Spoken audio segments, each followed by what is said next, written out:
Si Senator Amy, wala siya kahapon. Kasi yung mata niya, kailangan mo nang magpatak ng mata kasi. Tama. So anyway, kahit wala siya, nakahook naman siya doon sa entire proceedings, kaya alam niya rin. So, baka meron kayong gustong itanong kung ano yung observations natin. Sige, sir, yun muna, Assessment. Sa inyo daw muna. Tama. Did you get the information that you wanted to get? Kasi ako, yung anticipation ko nung kahapon is more on opening a new area sana kung saan kami papunta. Kasi alam naman niyo, yung anticipation ko nung dapat puntahan na natin kung sino talaga yung pinakamugat, kung sino opening a new area. Pero kahapon nakita niyo saan kami papunta.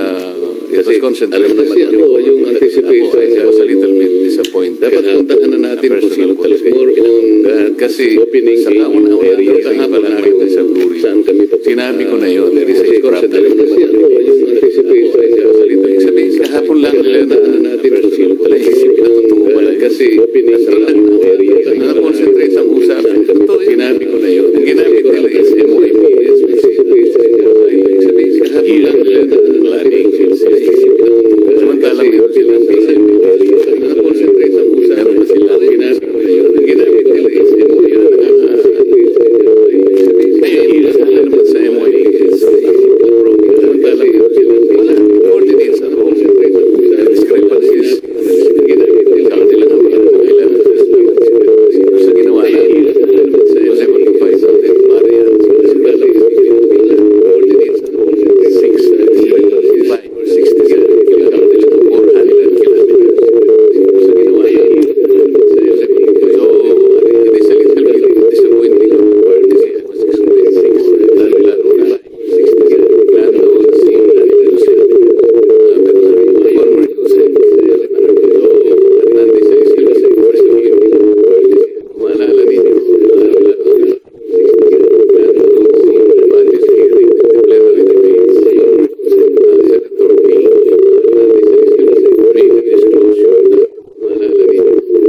hearing ito ng DBCC. He made mention of something like 8 billion pesos, which was hearing ito ng the kickback DBCC to 1.8 billion pesos. He made that na tinanggaling sa operation ni Yusek Bernal, which was yung 16% na kickback of DBCC. Binigyan niya na Yusek Bernal. Sinabi ko niya, parang nag-switch sila ng parang northbound, park, parking lot, parking space. I was expecting na sana daw pagharapin. Try give as you have you said try give denied parking space. On the questioning of Senator, I was expecting salita ni Senator Kiko. Right here, that's a general denial. Alam nyo, sa abogado pag sinabi mo, that's a general denial. Meron po ibig sabihin nyo. Right here, general denial is a negative term. Denial means it is equivalent to what was sinabi. Nandun sana yung tanungan. Nandun si Yusek Bernardo. General so on questioning of SBP po. So, ibig mo sabihin, deny mo. Ay, nagsisinungaling sila. Ito si Yusek Bernardo. I can say that. So, si Yusek Bernardo, si Delvin, allowed to explain. Sabihin, ginawa kang sinungaling. Ano masasabi mo sa akin? Ay, nagsisinungaling sila. Wala yun eh. I can say that. So, si Yusek Bernardo, si Delvin, allowed to explain. Ginawa kang sinungaling. Ano masasabi mo sa akin? Ay, nagsisinungaling. Wala yun eh.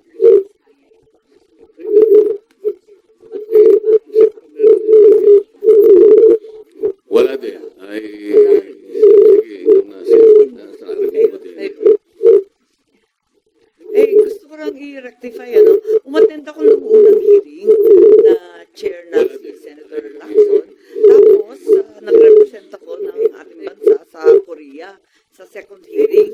Kaya parang nadismaya ako dun sa pagtestigo ni Sergeant Gutesa. Nanood ako, pare-pareho lang. Sila na rin kahapon, yun na nga, yung dalawang kasambahay, sila na rin ang sumasagot. Para sa dalawang kasambahay, wala rin na tutukan, wala rin na bunyag. Ayaw ko sanang magsalita ng makakasakit o makaka-offend sa aking mga kasamahan. Pero yun naman ang nakikita ng mga Pilipino. Nakikita naman natin na parang wala namang pagtutuunan nito. Nalulungkot tayo, binoboses ko lang, nakikita. Imbes na yung mga may kasalanan ay ang matakot. Ang mga nag-iingay pa ang sinisindak. Parang baliktad na eh. Kaya medyo nakakalungkot. Nais ko rin ipakilala at ipakita sa inyo ang napakaganda at mahabang report, minority report po, na ginawa ni Senator Marcoleta noong December 10. Ginawa naming lahat at noong December 10, eto, baka hindi pa ninyo nababasa, mahirap basahin, mahaba eh. Ngunit gusto ko sabihin at idiin na lubos ako sumasang-ayon dito sa minority report na malinaw nitong punto na ang pananagutan ay hindi dapat nakatuon lamang sa implementing agencies, sa iba't ibang kontratista, sa kung sino-sino lamang. Tama ang diin ng report na ang tanging isang komprehensibo, patas, walang takot na investigasyon lang ang makakatsak na tunay na salarin. Yung mga mastermind ang dapat managot. Sang-ayon din ako sa obserbasyon ng minority report namin na yung biglaang pagtigil ng investigasyon patapos ang testimonya ni Orly Gutesa ay nagdulot ng pagduda sa tunay na layunin ng report. So when a finger points to the moon, we have to look at the moon, not the finger. Dahil dito, hindi ko maiwasang ituro na may mahahalagang leads. May mga critical leads na ang ating mahal na chairman na hanggang ngayon hindi pa tinutugunan ng komite. Naging malawakan ang pagtutok sa DPWH, mga piling contractor, mga ilang senador, ngunit tila napalampas sadya o hindi ang posibleng ugnayan na maaring tunay na nagplano at nakinabang sa eskema, no? Noong 14 November, ang dating chair ng APRO, si Saldico, na maituturing isang maraming direktang kaalaman, ay nagsimulang maglabas ng serye ng video. While some may argue that Saldico's videos are inadmissible indeed in a court of law, it should be clear that the Blue Ribbon Committee of the Senate is not a court. Its proceedings are investigative, not adjudicatory. When allegations implicate the highest officials of the land, including the president and the most powerful political figures from 2023 to 2025, it is not the duty of the committee to pursue, to investigate, and to verify these claims, rather than to dismiss them outright. Kapag si Saldico, ang mga diskaya o si Orly Gutesa, parang isinasantabi na lamang. Samantalang yung mga nabigyan na ng pangalan, hindi naman pinapatawag si Paul Estrada, Mark Tiksay, yung Golden Pheasant na holding company ng iba't ibang pag-aari ng dating speaker, si Jose Raulito Paras at yung iba pang abogadong ginamit na nominee. Bakit lahat yan talagang hindi naman pinapatawag? Samantalang yung mga testigo ngang ito na nagtuturo sa dating speaker, pinatawag nga dapat si speaker, hindi naman pumunta. Ang balita, nasa Cebu lamang, ni hindi hiningan ng formal na statement sa kanya. So, ayoko lang na nangingilala ng kamag-anak o kaalyado, dapat tuloy-tuloy nakakabahala kapag ang pahayag ng komite kamakailan na di umano'y walang ebidensya na nag-uugnay sa flood control kay Martin Romualdez. Mga pahayag na inilabas kahit hindi pa tapos ang investigasyon, pati ba naman dito bumabaha ang pambabahala. So, 2 buwan nang nakaraan, ICI at DOJ, sabi, kasuhan na si Martin at si Saldi.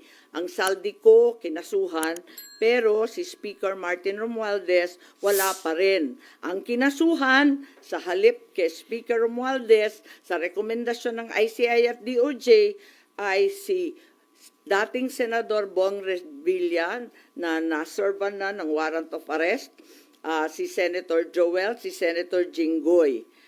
Marami pong katanungan. Nung November ay inirekomenda na talaga ito. Bakit hanggang ngayon, Enero na, wala pa rin? Ang dami ko nang sinabi. Hindi, totoo Kayo naman na. lahat ang sinabi ni Senator Amy. Alam ko hindi lang nakakabahala kasi pinakamaraming parte ng ating mamamayan ay halos nagagalit sa nangyayari. Na para bang ipinagkikibit balikat lang, ito halos nilimas ang kabangbayan. Ganun po kahirap na ang bansa natin ngayon.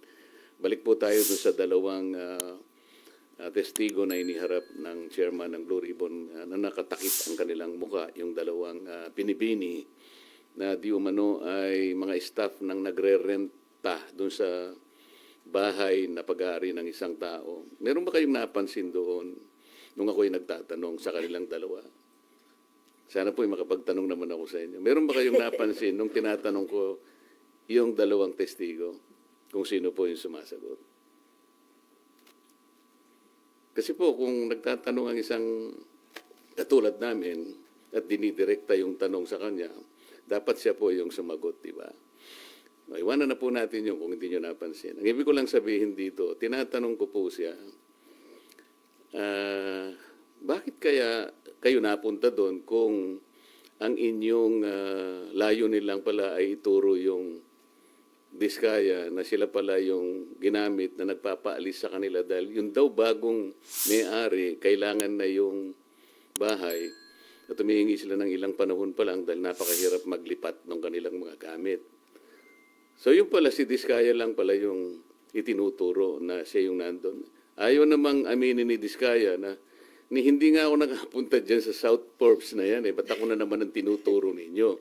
Pwede ko po bang malaman, kayo po nagtuturo kayo, nakatakip ang mukha nyo. Ako po na tinuturo nyo, wala bang karapatan na makita ko man lang ang mukha nyo.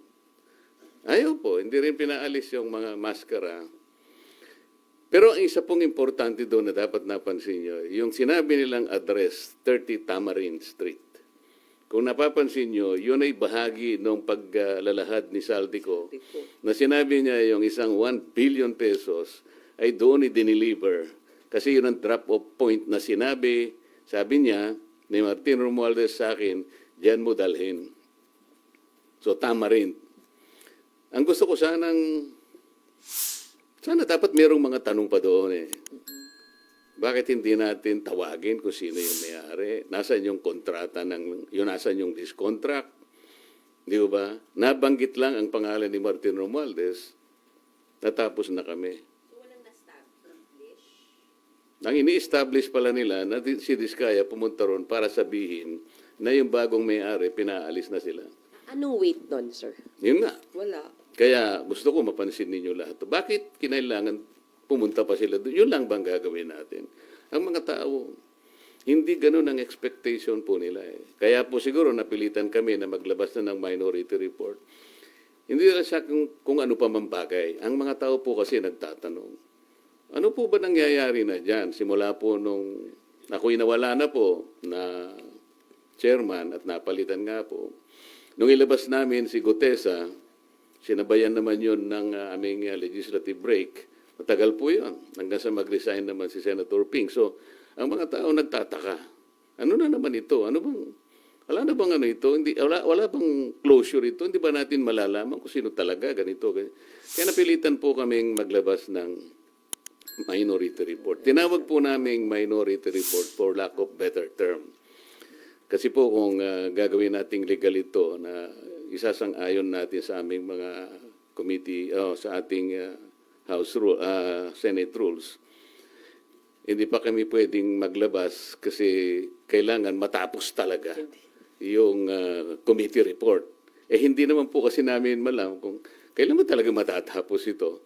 Kasi nakalagay sa rules namin, kung merong dissenting or concurring opinions, ay isasama na lamang doon. this is neither a concurring or dissenting report.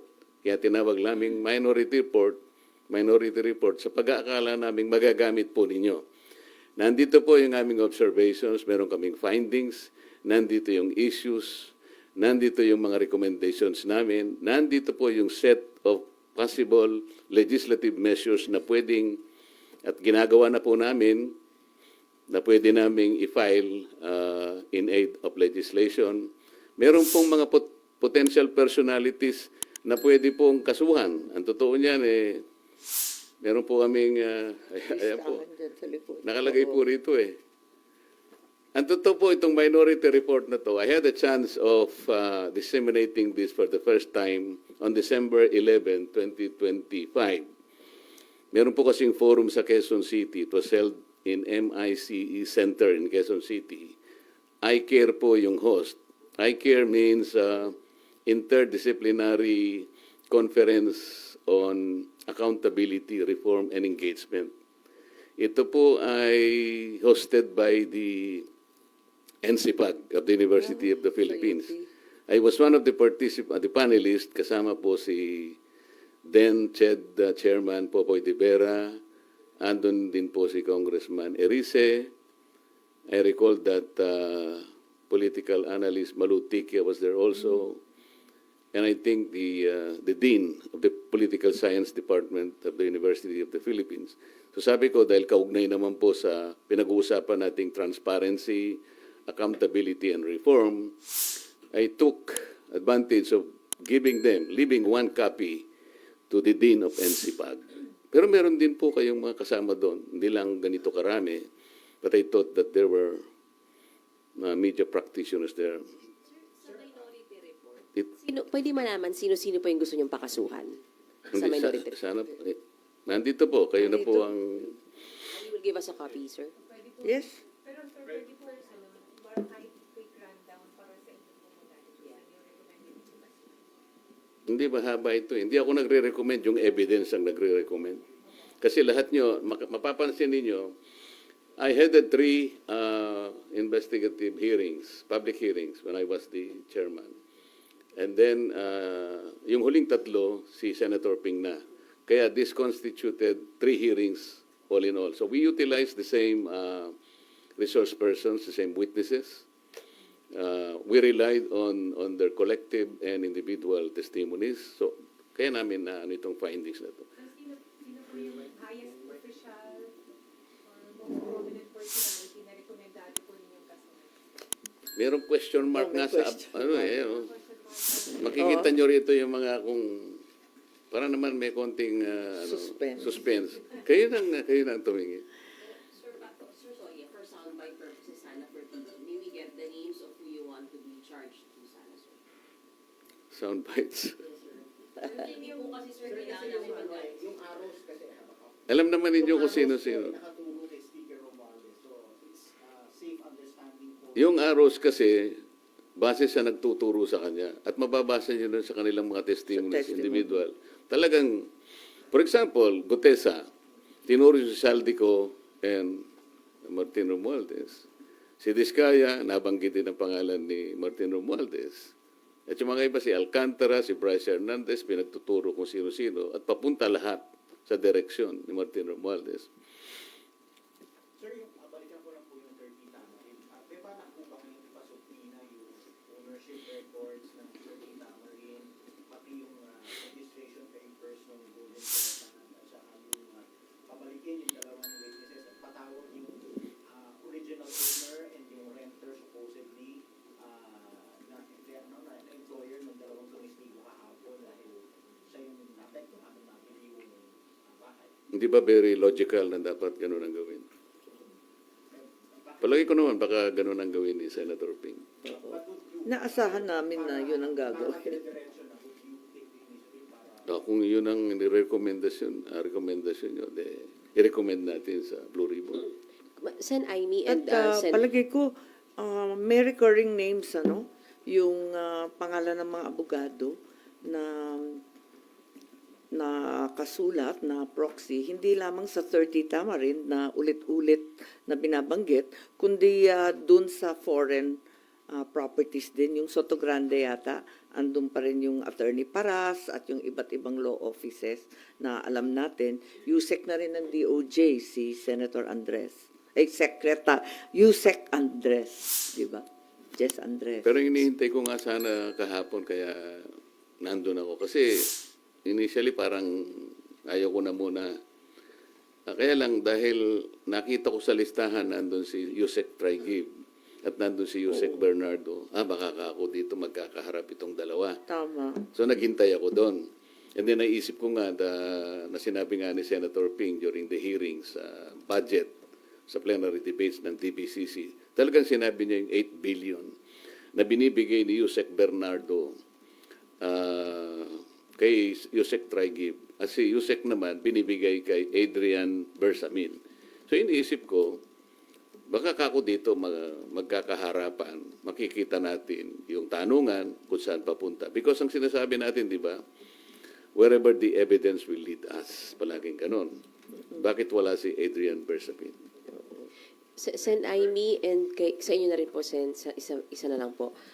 Bagamat di naman po kayo pinangalanan kahapon, pero may mga pasaring si Senator Lacson dun sa mga nangmamaliit, nangiinsulto daw sa Blue Ribbon hearing. Sabi niya, shut the F up. Sabi niya, your noise will not silence the truth. Neither does it provide any help in our investigation. Your noise cannot convict and won't even indict the malefactors of this flood control mess. Your comment on it.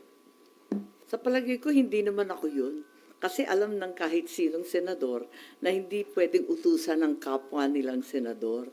Sa Senado, hindi naman pwede maghari-harian o magreyna-reynahan. Palagay ko, hindi rin ako yun. Hindi rin ako yun. At alam ko, hindi ako ang pinatutungkulan niya. You don't feel alluded to. I don't feel alluded to. Bakit hindi nyo po ipinurso yun? Kasi as you correctly pointed out, dapat nadikdik din si Yusek Traigib doon sa supposedly kaugnayan niya kay Yusek Bernardo. But hindi nyo po pinurso yun kahapon? Pati yung kay Maynard mo din po? Kasi hinihintay ko nga na sila dapat ang pagmulan ng pag-uusap. Kung ako yung palaging nagtatanong, baka naman ako yung maingay na naman. Ayoko nang ako yung magsimula. Inisip ko lang na nando naman, nung sabihin ni Yusek Traigib na, kasi sabi ni Senator Kiko, kung dinideny mo yan, ibig mo sabihin sinungaling si Yusek Bernardo. Masasabi ko pong ganun, sabi niya. Sana nag-react si Yusek Bernardo. Bakit hindi siya nag-react? Kaalalahanin niyo, Yusek Bernardo was already admitted under the WPP. Kapag ang isang witness ay liar at hindi siya kumibo, baka ma-discharge siya as witness. Hindi niya ba kayang ipagtanggol ang kaso ng Estado? You should remember that the state must be assisted in prosecuting its cases. Mabigat ito, kaya nga tayo kumukuha ng testigo that will be placed under the WPP. Yun po yung pinaka-prinsipyo. Palagi kasi sinasabi ng iba, si Marculeta, palagi niyang dinidepensa si Diskaya. Mali po yun. I'm only trying to point out na gusto kong gamitin kahit sino. Nagkataon lang si Diskaya lang ang matapang out of the initial 15 contractors. Kaya ganun po nangyari. Gusto niya magpa-WPP dahil kaya na po na nangyari. Natatakot sila. Under the law naman, kailangan silang tulungan basta nag-apply sila. Nagkaroon nga ng problema lang na pinipilit ng DOJ yung restitution na siya ng Hindi kami magkaintindihan ng taong yun sa restitution. Alam naman niya na hindi totoo yun. Kaya palaging ganun ang usapan. At siya rin alam niya, under the WPP, ang sinasabi na confidential lang ay yung proceedings of the application, as well as the action taken by the DOJ in relation to that application, because that's under Section 7. Under Section 1, kailangan panatilihin mong confidential yun, otherwise you'll be penalized. So, pero kung pag-uusapan ay questions coming from us, hindi niya pwedeng gamitin yun. Tapos sabi niya, wala raw silang sinasabing restitution. It was no less than the then Secretary of Justice who floated that idea. Hindi namin basta-basta i-accommodate yan. Kailangan bayaran niya yung kanyang mga pinagnanakaw. O yun ang pinagbasihan naman ng ating Senate President. Ngayon, yung nga naman, sabi niya, sinabi ng Secretary of Justice, kailangan magano sila. Pero wala po sa batas yun eh. Wala talaga. We need to get more of these people kahit na mahira kasi nga kailangan nating ma-identify yung ugat, yung pinakamalaking isda. Kung wala kayong protection na ibibigay sa kanila, ba sila magsasalita? Initially, he mentioned 17 congressmen. Meron po bang pinatawag na 17 congressmen? So, saan tayo pa? Ano sabi nila? Co-buddies.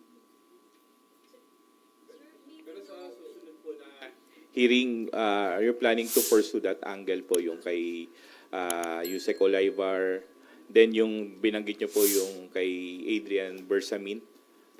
I-request nyo rin po ba na ipatawag yung Adrian Bersamin? Parang yan ang gusto ng media. Sige, gawin natin. Pero, hindi. Kasi kahapon din po, di ba na ilang beses, parang at least twice po yata na binanggit ni Yusek Bernardo na pinaninindigan niya kung ano na yung nakasulat doon sa kanyang affidavit na wala siyang babaguhin. Hindi ba kayo nagtaka? Hanggang doon lang. Dininay, naninindigan ako. Ba't hindi natin ipursige? Kaya hindi naman ako ang chairman. Kaya naman. Sir, may we know sino-sino pong pumirma sa minority report? All minority members? 6 out of the 9 members of the minority.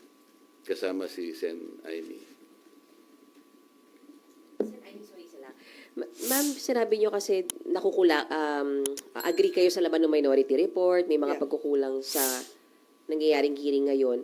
Kasama po ba doon na gusto niyong isama sa investigasyon yung mga nilabas na video ni Zaldico? Ang sinasabi ko, kinakailangan imbestigahan yung nabanggit doon. Halimbawa, yung Paul Estrada, Mark Tiscay, sana ba yung mga yun, ano? Marami kasing sinabi doon na talagang napakabibigat. Kumbaga, critical leads in the investigation that need to be pursued. Tulad ng sinabi ni Senator Marcoleta, parating bitin.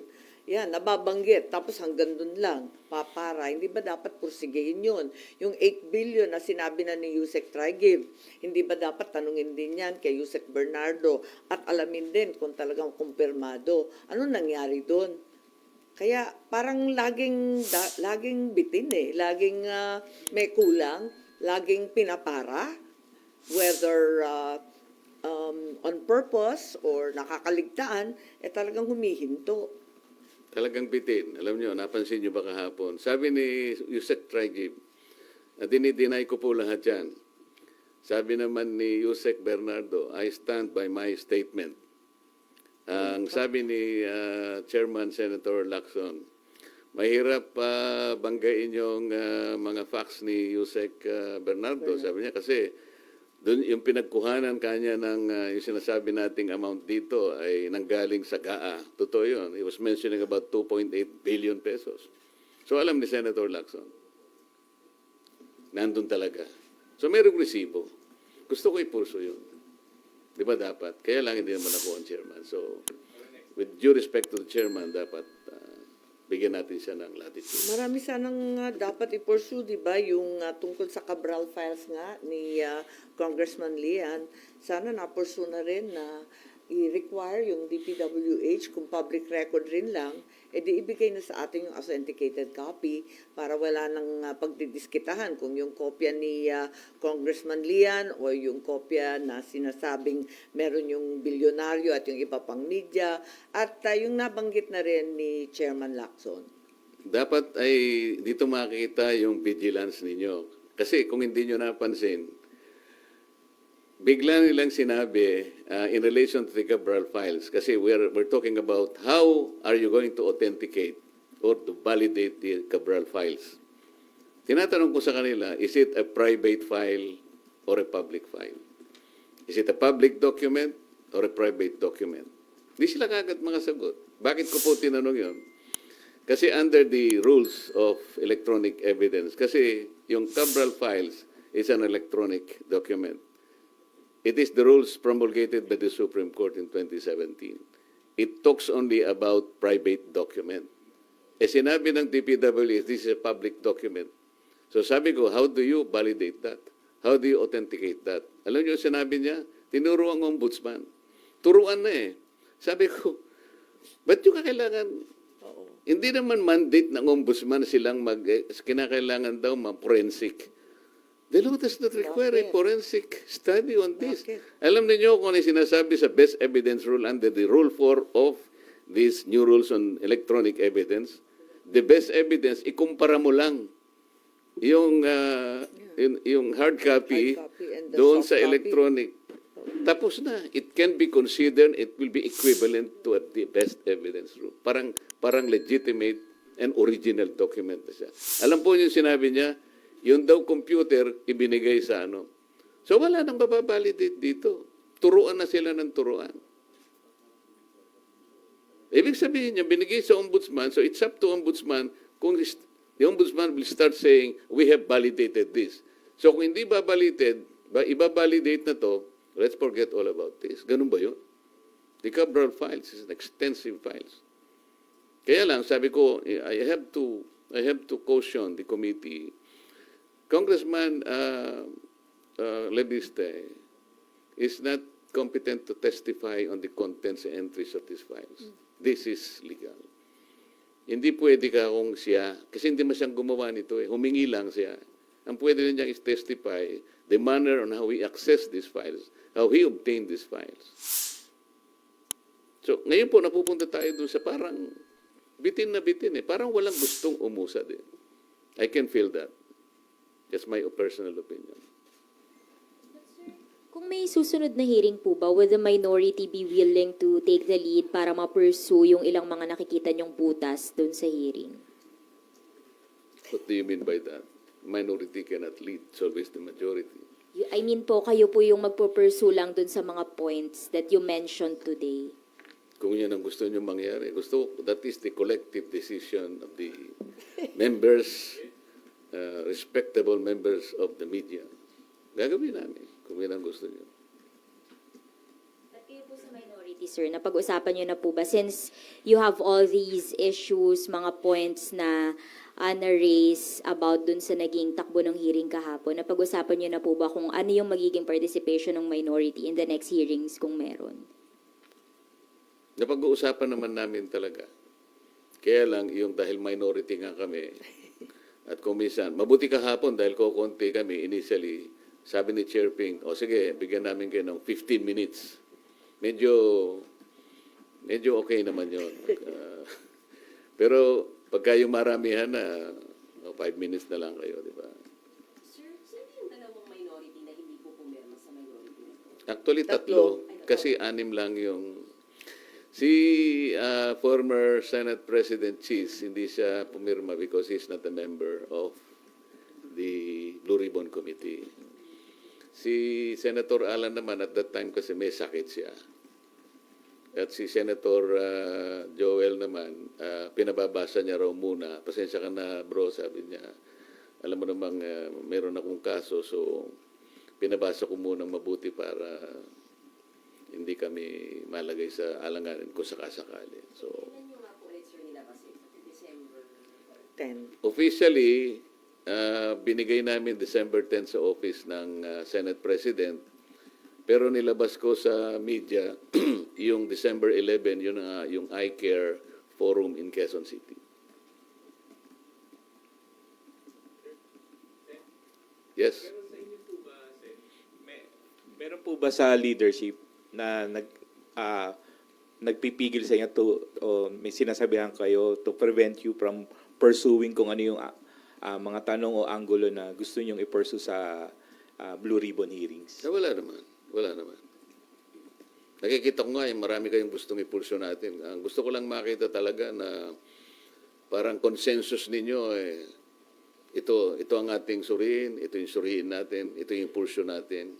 Parang nakikita ko, kung tama ako, kung yan ang gusto ninyo, at sa susunod na hearing, masasabi ko na humarap ako sa media, kaming dalaw ni Sen. Aimee, na ito po ang gusto talaga ng members ng ating Philippine media.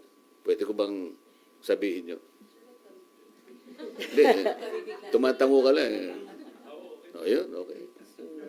Sir, isa pa. Sir, yung minority report niyo po ay based on the 3 hearings that you had when you were chairman. Wala na po doon yung naging chair si Sen. Hindi, Ping. 3 sa akin, 3 kay Senator Ping. Doon base po yun. Yes, 6 na ma'am. hearings. Yes, ma'am.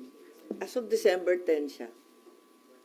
Sen. Mary Moraes from One News po. For Senator Amy, sabi po ni Senator Ping, kapag ka may mga ebidensya rin daw po kayo leading sa pinsan ninyo, welcome din daw po talaga kayo mag-participate sa pagdinig. Sa next hearing po ba ng Blue Ribbon, pupunta na po kayo, may ilalabas din po ba kayo? Inilahat na nga namin dito yung iba't ibang binunyag ng iba't ibang testigo na gusto nga namin i-pursue. Sana tutukan kasi maraming binanggit. Hindi naman maari na i-dismiss outright yung mabibigat na sinabi ni Saldico, ni Orly Gutesa at pati si Curly Discaya. Marami silang binigay na leads, ika nga, na kinakailangan i-pursue kahit sabihin natin, kaduda-duda yung source, inadmissible in evidence, at iba't iba pa. Kasi napakabigat ng sinabi nila. Detalyadong-detalyado pa. At kung minsan, may corroborating testimony. Tulad nung sinabi ni Gutesa, yung 30 tama rin, parang tama din at yun din ang binanggit ni Saldico. Tapos tumbok din dun sa sinasabi naman ni Discaya. Kaya parang kinakailangan talaga tutukan lahat ng testigo kahit yun nga, parang si Yusek Bernardo at yung affidavit lang niya ang binibigyan ng kahalagahan. Ang gusto ko nga, kagaya ng nangyari, isang committee hearing inimbita si former Speaker Martin Romualdez. Kaya ako pumunta doon dahil doon eh. Kaya lang hindi dumating. Hindi dumating. Bakit hindi siya, ayaw niyo bang imbitahan siya? Members of the media. Napakarami sana nating maitatanong kung sakasakaling imbitahan si former Speaker Martin Romualdez. Ang daming nagtuturo sa kanya.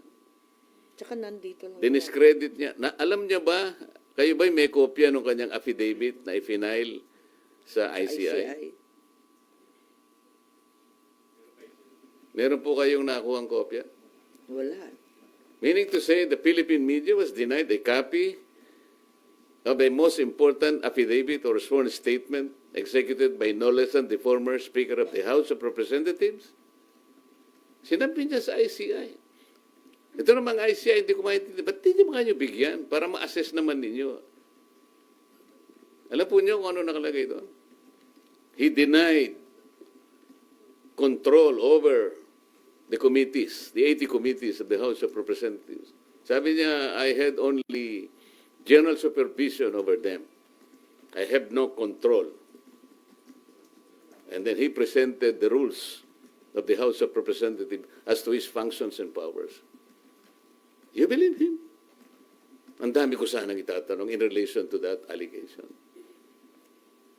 I really relish the opportunity that he will be invited by the Blue Ribbon Committee. And I promise you, you will not be disappointed in the questions that I'm going to ask him.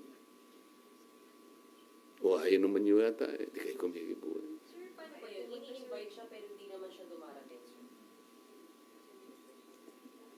Bakit kaya? Kasi sasabihin na naman lang, interparliamentary courtesy. Alam niyo, pagka ganito kalaki na ang problema, will you rely on the interparliamentary courtesy concept? Courtesy lang yun eh. Now, we're talking about our nation. We're talking about our people. Kung paano nilimas ang kabambayan. You rely on the courtesy? Sir, so would you rather have him subpoenaed? Sana kayo, gusto nyo. Para naman lumakas ang loob din namin. Lagot kayo. Lagot kayo. Kasi kami, gusto rin namin na suporta ng media. Kasi sabi ko nga sa inyo, huwag naman kayo magagalit sa I felt a little bit disappointed nung ipresenta ko sa iCare in Quezon City. December 11. Kala ko naman kasama may niya. media Kasi naman kasi may doon. media doon eh. Siguro, hindi naman kasing dami ninyo. Siguro, 1/3 of this, siguro nandun. Nag-iwan naman ako. Kasi hindi naman ako yung host. The host is the NCPAG of UP. Nino? Nino daw?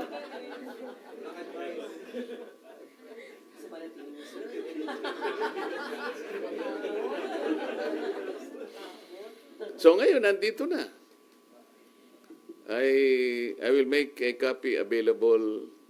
Siguro isa na lang kasi ang kapal nito eh. Huwag nyo nang kunan ng exhibits kasi ang exhibit ganyan ka. Pwedeng soft copy po. Yung soft copy na lang, Mike, bigyan mo sila. I'm very sure at na sinabi ni Senator Amy at ako naman nagpapasalamat talagang very supportive siya rito.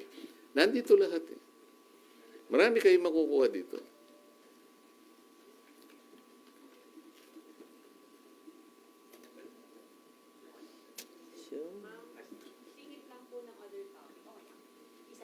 Yeah? Apo. Ano yun? Ma'am, hingi lang po kami Kung alam namin ang sagot. Apo, hingi lang po ng reaction dun sa final na impeachment complaint versus PBBM po. Tatanong ninyo ako. Isa na naman drama series na mukhang tatagal ng 1 taon.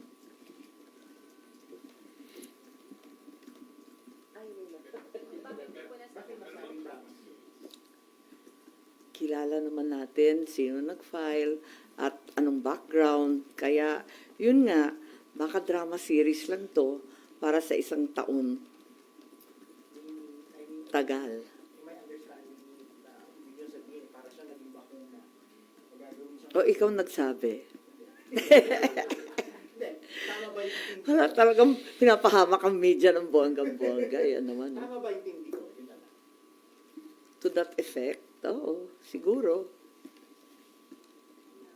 But do you think it will succeed? Yung mga grounds na given dun sa... Hindi ko nabasang maigi kasi natatawa ako sa itsura. Bakit ma'am? Ba't nakakatawa? Wala, masyadong obvious na drama series. Marami tayong napanood na pelikulang ganun eh.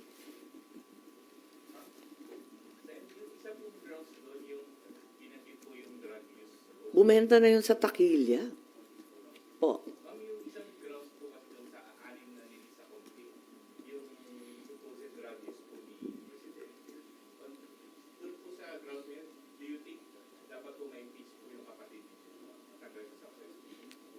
Hindi ko po alam.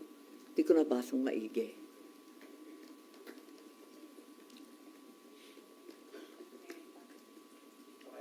Tapos may impeachment complaint din kay VP ulit, ano? February 6 ang due date. Ayun. Nakakapagtrabaho pa po ba kayo ng maayos? Dalawang impeachment po yung aakyat dito sa Senado. Sakali lang naman, ma'am, sakali lang. Kung lulusot yan, Senator Judge kami pareho ni Senator Marcoleta. Pero hindi na ako magkokomento tungkol sa ikalawang impeachment complaint na inaasahan tutol kay VP Sara. Pero sa palagay ko, alam na ng Kongreso ang nangyari nung nakaraang eleksyon.